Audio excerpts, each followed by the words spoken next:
you recommend for president? I consider it an enormous distraction and diversion from useful activities, but I recommend voting your conscience for someone truly good and not compromising, because of what it will lead you to do on Wednesday, or Thursday, or Friday, and the rest of the year.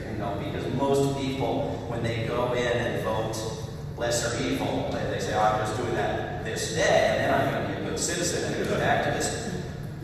They aren't. Most people become loyal followers and cheerleaders for the person they voted for, rather than making them public servants and making demands of them and organizing around policy issues. Not to mention the fact that even if they become good citizens for a year and a half, then they take 6 months off to work on the next election, during which period you must not criticize the less evil candidate. So it really compromises activism. That's what I care about, more than which way you vote, because we're not going to elect anybody good unless it's in a primary or some sort of congressional primary where you have a chance of actually electing somebody good. By all means, do it. In reference to Tuesday meetings, who meets? Are they still meeting? What are they deciding on? Drones or bombings? Well, if you do a web search for kill list and you look at the New York Times article from the front page from just before President Obama's second election, he wanted everyone to know that he personally oversaw the murdering of men, women, and children.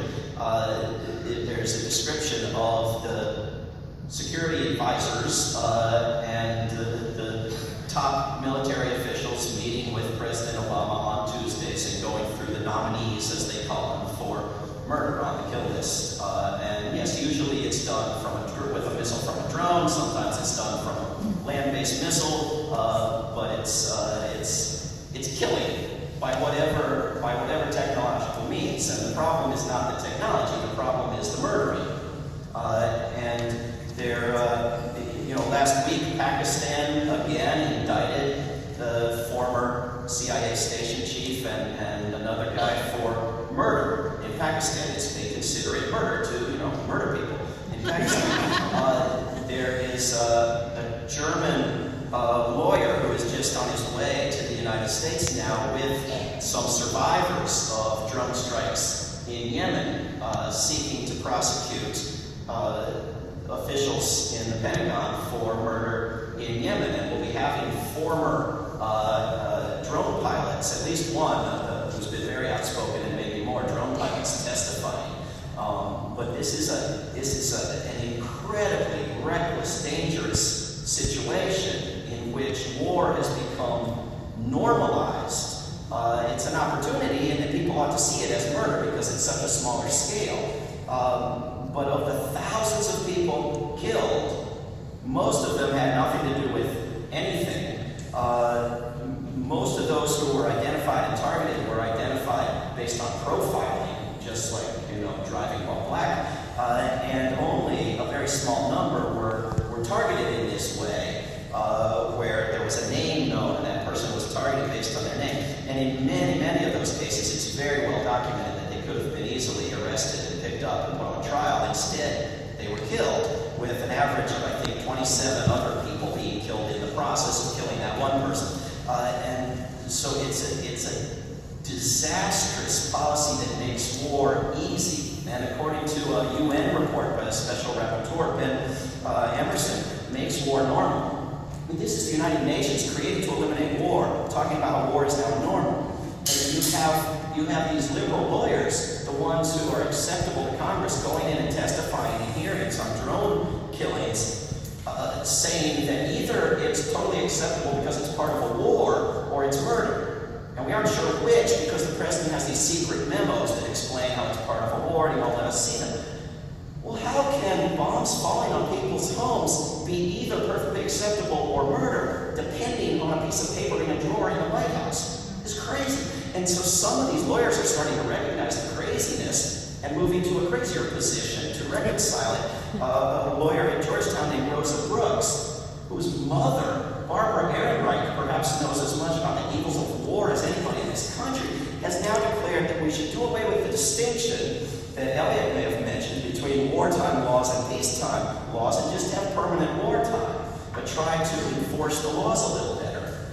This is where drones are taking the world, and the United States is busy selling the drones to dozens of other countries.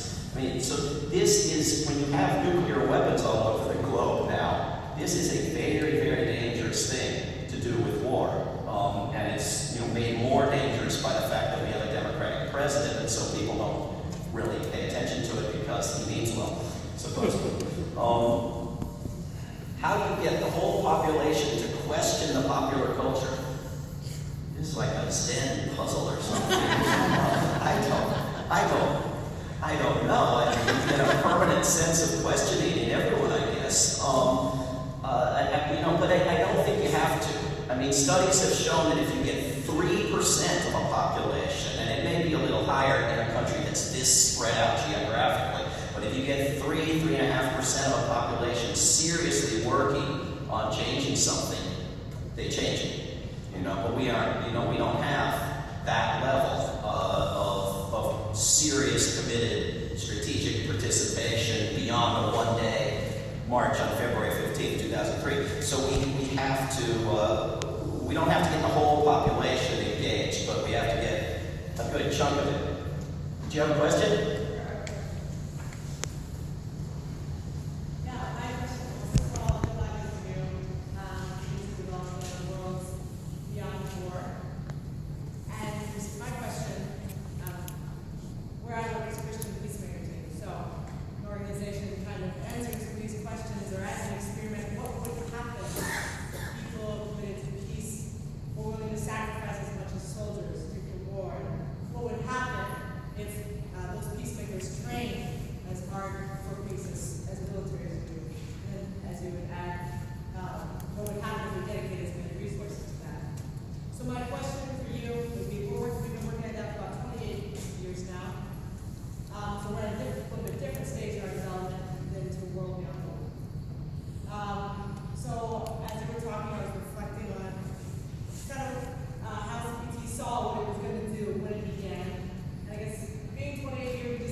So if anybody didn't hear all of that, it's a question from the Christian Peacemakers team, which has been working on this goal of ending war nonviolently with personal involvement and engagement and sacrifice for some 28 years. And how can they work with us, and how can we advance this together? And I think, I've been getting the emails, and I've known people involved for years, and it's a wonderful effort and a wonderful organization, and there are several out there that have been sending people nonviolently, unarmed, into danger zones as observers and human shields and peace workers, and accomplishing incredible things. And one of the things the rest of us can best do, other than getting involved, is to tell those stories and make those things known.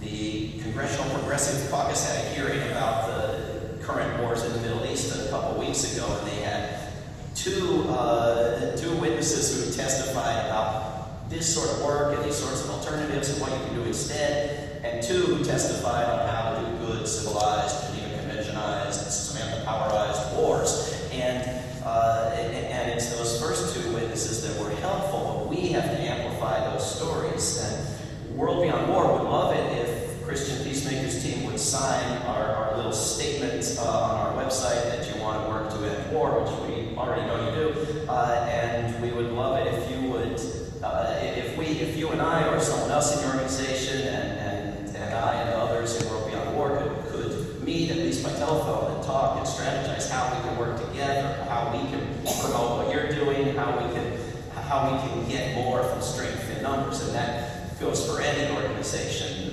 including Christian Peacemakers Team, which is already doing wonderful work that we would like to help advance. Do we have time?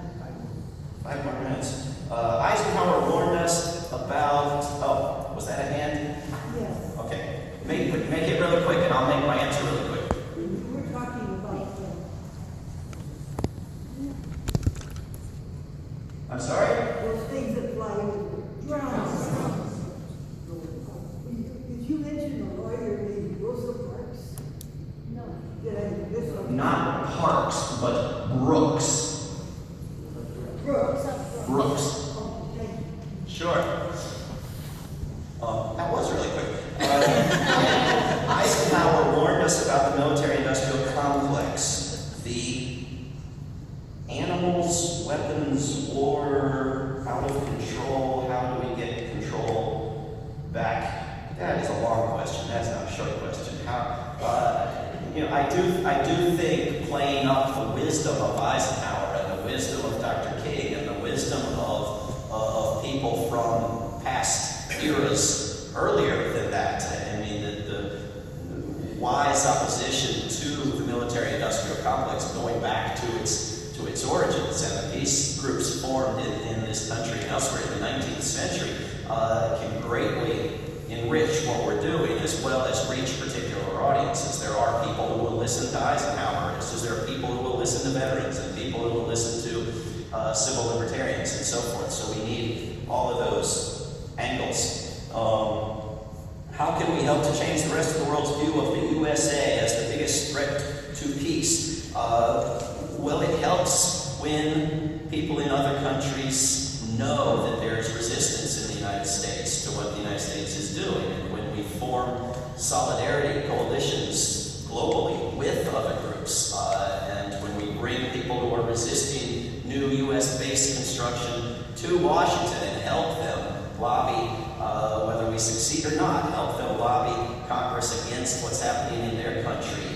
It's very important for people around the world to know that people in the United States are trying to resist and working with them, trying to resist what the United States government is sometimes doing.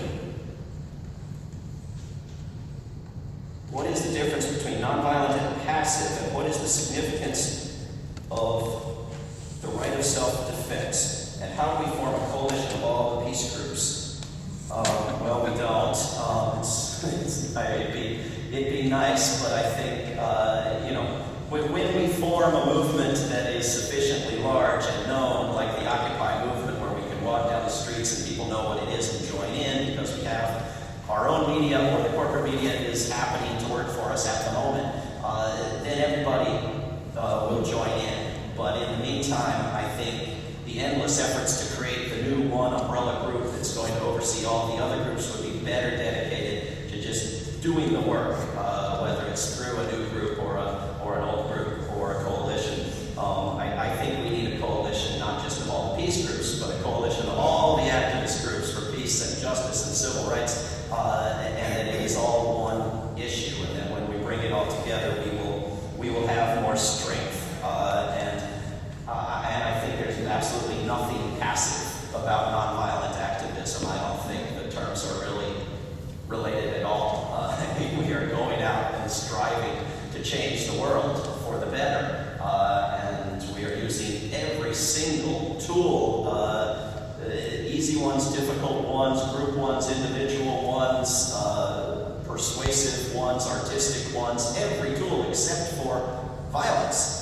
And I don't think really any of them count as passive.